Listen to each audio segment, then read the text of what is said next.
একটা একটা একটা ওভার করেছেন পাওয়ার প্লে শেষ ওভারটা, মূলত শুরুর দিকে পাওয়ার প্লেতে বোলিং করে থাকেন, আজকে পরিকল্পনা কি ভিন্ন ছিল?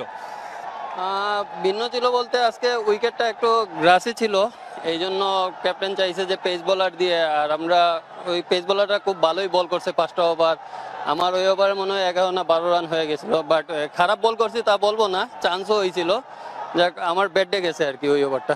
না, তারপরে তো আপনি ভালো রিকভার করেছেন, 106 এক উইকেটে ছিল, তারপর আপনি পরপর দুটো উইকেট নিয়েছেন। আমি জানি না আপনি জানেন কিনা, বাংলাদেশি কোন বোলার এই ফরম্যাটে হ্যাটট্রিক নেই, আপনি অন দ্য ভার্জ ছিলেন, অন হ্যাটট্রিক ছিলেন প্রথমে। হ্যাট্রিক চান্স এর আগেও কয়েকবার আসছিল, বাট হ্যাট্রিক হয় নাই, একদিন হবে ইনশাল্লাহ। বাট লাস্ট 10 ওভার বলবো আমরা সব বোলাররা মিলে খুব ভালো কামব্যাক করছে। যেহেতু 101 রান ছিল, তার মানে 48 রান করছে লাস্ট 10 ওভারে।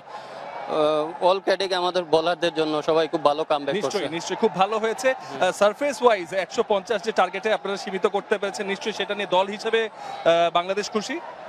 আমরা আসলে খুশি, মানে 149-এ আটকাইতে পারছে। যেভাবে ব্যাটিং শুরু হয়েছিল, এটা 200-ই মানে হওয়ার কথা ছিল আর কি। তা আলহামদুলিল্লাহ, বোলারটা খুব ভালো কামব্যাক করছে, আলহামদুলিল্লাহ। আপনাকে শুভেচ্ছা এবং শুভকামনা রইল। ধন্যবাদ আপনাকেও। হাসেন।